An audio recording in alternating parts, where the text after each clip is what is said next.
All right, strap in everyone, because today we are diving deep into something that just might change how you see the world. Oh, that sounds intriguing.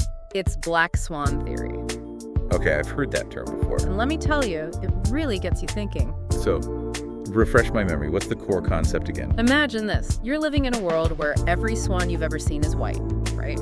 Makes sense. Yeah, seems logical. Then bam, explorers find black swans in Australia. Whoa, really throws a wrench in things. Exactly.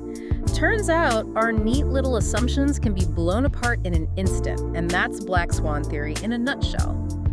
Those unpredictable events with huge impact that we often only rationalize after they've happened. It really highlights how limited our experience of the world is, right? Totally. We tend to think in terms of what we've already seen, but Black Swan Theory forces us to confront the possibility of the truly unexpected. Like completely outside our normal expectations. Precisely. And it's not just about swans, is it? No, not at all. This applies to everything. Oh, absolutely. From financial markets to historical events to even our personal lives.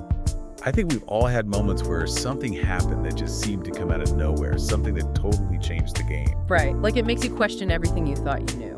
And that's precisely what Nassim Nicholas Taleb, the guy who really brought Black Swan Theory into the mainstream, wants us to grapple with. Okay, so let's talk about Taleb. Absolutely. He wrote a couple of really influential books about this, right?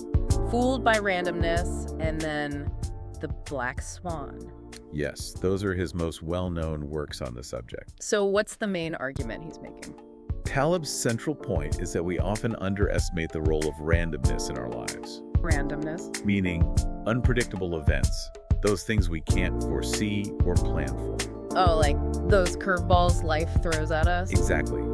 He calls these events black swans, and they share three key characteristics. Okay, I'm listening. First, they are outliers, meaning they fall outside our normal expectations. They're not part of the usual pattern. Right. Okay, what else? Second, they have an extreme impact. So not just small, insignificant things. No, they often cause massive disruptions in systems, beliefs, even entire societies. Like a ripple effect, but on a massive scale. Exactly.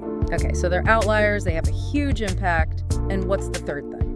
The third characteristic is that they're only explainable in hindsight. So after the Black Swan event happens, we try to make sense of it, right? What's that? We scramble to fit it into our existing narratives, even though it really came out of left field. Exactly. It's like we try to impose order on chaos, even when it wasn't really there. Like trying to connect the dots when there was never a line to begin with. Exactly. Okay, so besides actual black swans, what are some real-world examples of black swan events? Taleb points to some really significant events. Like what? The rise of the internet, for one. Yeah. The invention of the personal computer, World War I. Wow. The collapse of the Soviet Union. Oh, yeah, I remember that. Even 9/11, all of these were events that, at the time, seemed to come out of nowhere. Yet in hindsight, we try to find the warning signs that led to them, as if we could have predicted it all along. Exactly. We look for trends, patterns, anything to make it feel less random, less out of our control. But really, they were true outliers. Precisely. So the million-dollar question is, if we can't predict these black swan events, how do we prepare for them? That's the core challenge, isn't it? How do we protect ourselves from the negative impact of a black swan? But also maybe position ourselves to benefit from the positive one. Exactly. That's where things get really interesting. That's got to be where Taleb's ideas about robustness and anti-fragility come in, right? You got it. We'll dive deeper into that next time. Sounds good. But for now, let's leave our listeners with this question. Has something happened in your life that you never saw coming? Something that totally changed the game? Think about that. Those are often our own personal black swan moments. Okay, so we've talked about what black swans are and why they matter, but let's get practical. How do we actually use this knowledge? Knowing these things exist changes how we should approach, well, everything, right? What can listeners do to be less like that unsuspecting turkey Taleb talks about? One of the most important things is to really internalize that idea that real life is not a predictable game. That's the ludic fallacy we talked about. Right, thinking we can always calculate the odds. Exactly. So when you're making a big decision, whether it's business, personal, whatever, don't just focus on the most likely scenario. You mean don't get tunnel vision? Yes. Force yourself to ask, what if my assumptions are wrong? What are the potential consequences if a black swan event hits this area? So it's almost like a pre-mortem for your plans. I like that. thinking through the worst-case scenarios, even if they seem unlikely.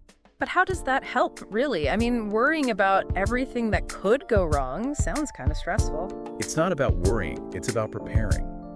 This is where Taleb's idea of skin in the game comes in. You need to have a personal stake in the decisions you make, something to lose. Because if you're only playing with hypothetical chips, you might not take the risks seriously enough. Exactly. When you stand to lose something significant, you're more likely to make thoughtful choices that account for potential downsides. So ask yourself, where are you putting all your eggs in one basket? What are those black swan events that could disrupt your carefully laid plans, even if they seem far-fetched? Now, once you've identified those potential vulnerabilities, what do you do about it? How do you actually make yourself less exposed? Is it just about spreading the risk, not putting all your eggs in one basket, so to speak? That's what comes to mind for sure. Diversification is important, absolutely, but it's only part of the solution. Taleb also emphasizes the importance of building something called optionality into your life. Optionality, okay, that's a new one. Think of it like this. In finance, an option gives you the right, but not the obligation to do something. So it's like a safety net, but also a potential opportunity. Yes. It gives you flexibility to adapt to changing circumstances. So having multiple paths available to you, different options to pursue if your original plan goes off the rails. Exactly. It might mean learning new skills, building relationships with people outside your usual circle, or even just keeping an open mind to new possibilities. So if one door slams shut, you've got other doors you can try. And you might find that some of those doors lead to even better places than you initially imagined. But wouldn't all this preparing for the unknown be incredibly stressful? Constantly worrying about what could go wrong. It's not about living in a state of constant anxiety. It's about understanding that uncertainty is a fundamental part of life and embracing it. Okay, embracing the unknown, that's a bit of a mind shift. It is. But that's where the beauty of the Black Swan mindset really shines. It's about seeing those unexpected events, not as threats to be feared, but as potential catalysts for growth and transformation. So instead of trying to control every aspect of our lives, we learn to dance with the unknown. Exactly. We accept that there will be surprises, and we find ways to adapt and thrive amidst that uncertainty.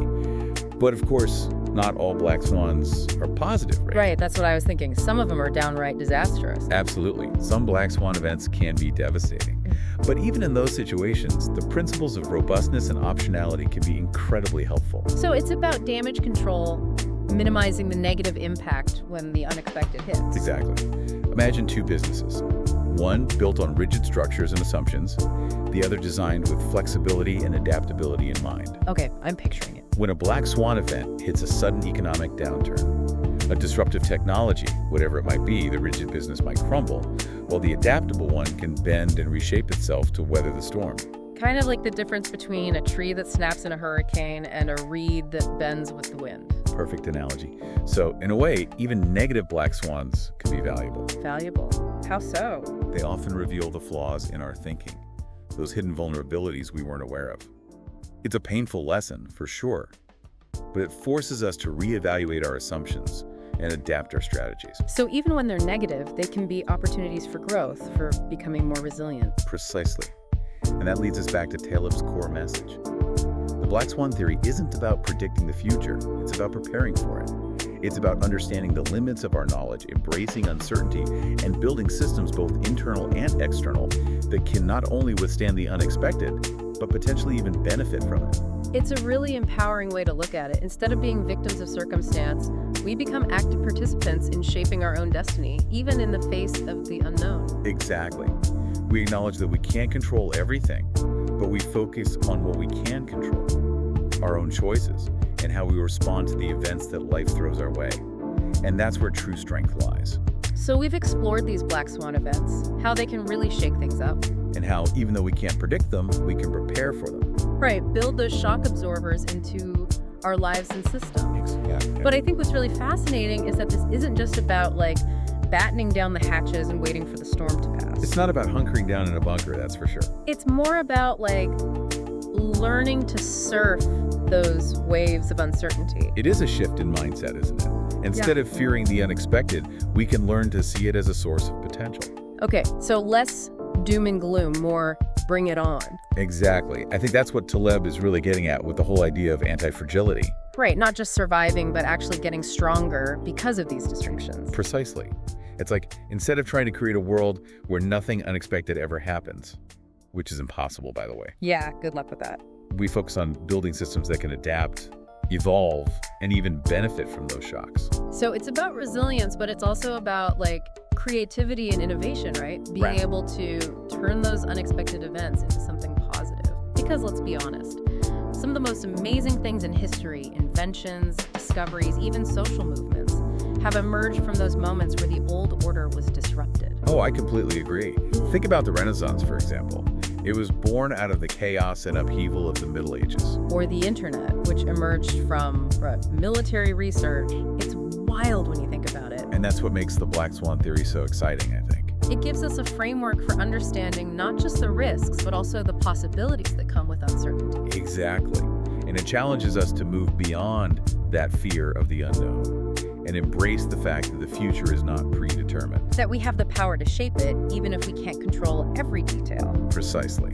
So to bring it all together, what are some of the key takeaways we want our listeners to walk away with from this deep dive? Yeah, good question. Well, first and foremost, we need to remember that black swan events are an inherent part of life. They're going to happen, whether we like it or not. So step one, accept the uncertainty. Right. Don't waste your energy trying to predict the unpredictable. Instead, focus on building robustness into your life, your work, your relationships everywhere. Okay, so build those shock absorbers, those backup systems. Exactly. Second, remember that optionality is your friend. Having multiple paths available to you, different skills and experiences to draw on, this gives you the flexibility to adapt when those unexpected events inevitably arise. So don't put all your eggs in one basket, as they say. Exactly. And finally, and perhaps most importantly, cultivate that black swan mindset. Which is all about Embracing uncertainty, being open to new possibilities, and seeing those unexpected events not as threats, but as potential catalysts for growth and transformation. So a little less control freak, a little more go with the flow. I think that's a great way to put it. Well, there you had it, folks. A deep dive into Black Swan Theory, exploring those unpredictable events that shape our world and how we can navigate them with wisdom and resilience. It's been a fascinating conversation. And we hope it's given you some food for thought, some new tools for your mental toolbox. Absolutely. As always, we encourage you to explore these ideas further, dig into Taleb's work, and see how you can apply these principles in your own life. Because who knows what black swans might be lurking just around the corner. That's right. Until next time, stay curious, stay engaged, and most importantly, stay open to the possibility of the unexpected.